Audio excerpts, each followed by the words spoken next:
Morning everybody, this is Stephen Pugh of the Home Bible College. I want to do a lecture for the fourth year students of the Home Bible College.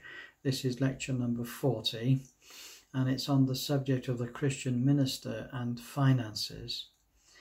There's a very interesting incident that comes in the life of Billy Graham. Right at the very earliest days, he did a study of all the evangelists that had occurred in the previous century. And he in particular studied those men who had failed in ministry. He was interested to know what were the rocks upon which their ship sank.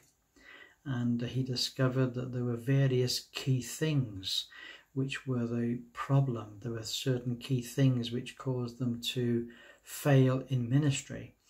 And the very prominent one was that many of them failed in their financial matters. And so he made a deal, he made a pact with his team that every single one of them in this regard would make sure that they don't wreck their ministry on the same basis.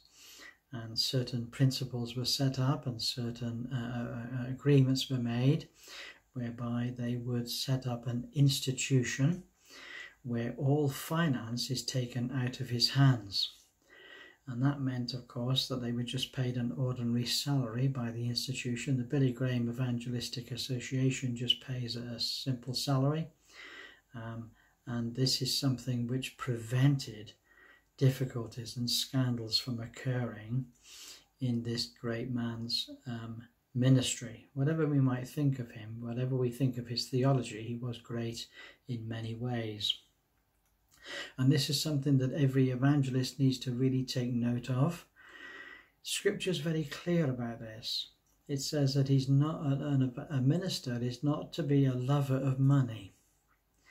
Another particular passage says that he's not to be greedy for filthy lucre. That's the concept. And ministers' financial matters must be completely above reproach. And every effort must be made to make sure that that's so. And financial matters should really be taken out of the minister's hands. It's a great responsibility to be a minister, and it shouldn't really be spoiled by such a simple administrative mistake. And when we look around the Christian world today, we see millions amassed by unscrupulous preachers, and we realize immediately that this is something which is unscriptural. So therefore we must take note. We must realize that this is something to be avoided. This is something to be very carefully avoided, and every effort must be made to make sure that the minister's work is 100% kept above reproach in this regard. And that's my simple point for today. I don't want to labour the issue or repeat it unnecessarily. It's something that we all know, we all understand, and this is something that we all must do. Well, God bless you. Talk to you next time. Bye for now.